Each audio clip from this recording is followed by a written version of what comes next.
If you've got an app and you're sending a link out to someone to go to the app, it's not as straightforward as if it was a website. If it's a website, you send out a link, they click that link, the website opens and the session starts, and all of the GA4 data is tracked in a kind of way that we expect, especially if you're using UTMs, and then you can identify the source of that link as well.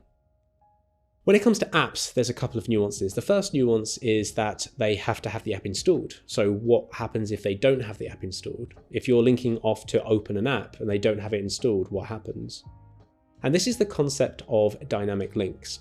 And so the first one is you have a dynamic link, and then you can create almost like a if this then that approach to how it works. So you can say, first of all, if they're on a desktop device, then just send them to this page of the website. If they're on an Android device and they have the app installed, then open the app. And if they don't have the app installed, then take them to this page of our mobile website. And you can actually choose for each platform. So you can have a tree or a decision tree for Android, a decision tree for iOS, and obviously your link for your website. Because you might decide that if they're on a desktop, you take them to the website.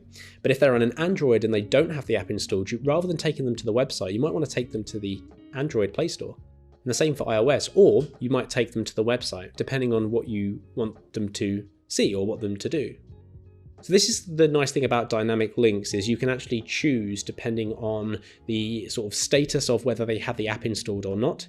And what platform they're on, and you can create this lovely tree network. I've got one here I can show you, but this one shows you that you can go through desktop, iOS, Android, and you can say if installed then do this, if not installed do that. And the most important thing here is that you apply UTMs across this. So there's actually a platform, the Firebase platform, so this is part of Google's ecosystem. They actually have a dynamic link creation tool. So if you've got apps and you're using GA4, you will have Firebase, whether you have access to it or have logged in before or not. But part of the Firebase platform of tools is dynamic links. And this is what I'm looking at now, is the Firebase dynamic links. And you can create your own links, your own networks, your own decision trees based on iOS, Android, web. And this is a really fantastic tool because it's not a one-to-one. You can't always guarantee that someone clicking a link will be on an iPhone or be on an Android device or a website. So this creates a single link for everybody. So you can put that in an email, and then you can, regardless of what they've got installed or not installed, it will take them to hopefully the right place with the UTMs applied, so campaign tracked. The next thing I want to talk about is taking someone into a specific screen of the app. So on a website, again, it's relatively understood or well understood that there's pages on a website. And if I want to send you to a page of my website, I just go get the URL, send that to you, put some UTMs on it, and then, that's it, done.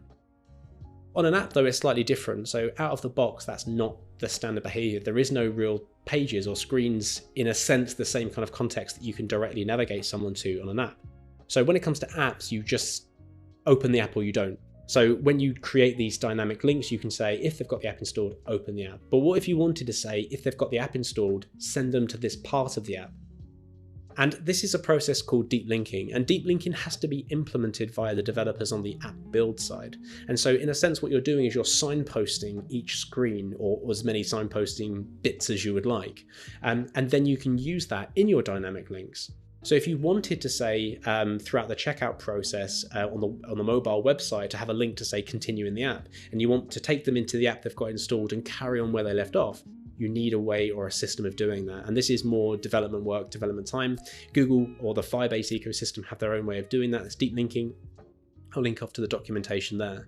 But if you are using deep linking and you're creating a dynamic link, then you can be very specific. You can then say, if they have this, then send them to this screen of the app, and if not, send them to this part. And if we don't know, just tell them to open the app. And you can create different flows for different links, for different users, for different situations. And this is, well, it's kind of like doing UTM tracking on steroids, right? So all of these will be UTM tracked, which means the campaign tracking will be in GA4. We'll get the source, medium, and campaign that we can define. Whether that's web clicks or whether it's Android app or iOS app, it doesn't truly matter. It all works exactly the same.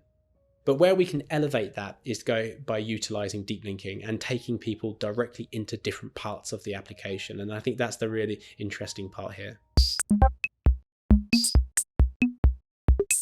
So yes, doing UTMs in itself just for a website is hard. I appreciate that, especially when you're working with different people, teams, or agencies. And then if you introduce iOS and Android apps into the mix, then of course there's this whole elevation of this, of saying, okay, well, what do we put in the email? If we're emailing all of our customers, what's the link? What link do we use? Because we can't just use a web link if they've got the app installed. We'd rather take them to the app. And so creating this sense of dynamic links, it's going to be really important. And then kind of going one step above of using deep links in your app. If you wanted to send people directly into a part of the app, then again, that could be a better user experience. All of these I'll link to. These are non-GA4 specific products here. I appreciate that, but they all tie into Google Analytics 4 because the reporting we get out of utilizing this, the UTMs for one thing, but also the kind of landing screen or landing page of the website and the apps, all of that comes out of the wash. So the performance of these links will come out in the reporting inside of GA4.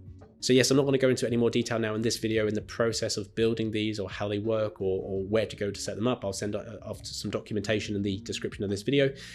But the way that we measure these will be in GA4, just like we would any other campaign.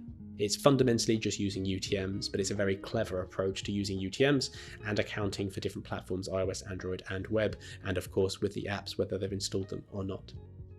Anyway, I hope that's interesting. If you've got apps, I think this is going to be really fascinating. I'll point you off to some documentation for how to learn a bit more about these, but I highly recommend you investigating dynamic links and deep links for that matter. The last thing to mention is you don't have to use the Google product suite here. You don't have to use Firebase. There's plenty of tools out there that can do deep linking and dynamic linking and manage those at scale as well. So don't feel obligated to have to use the Google products.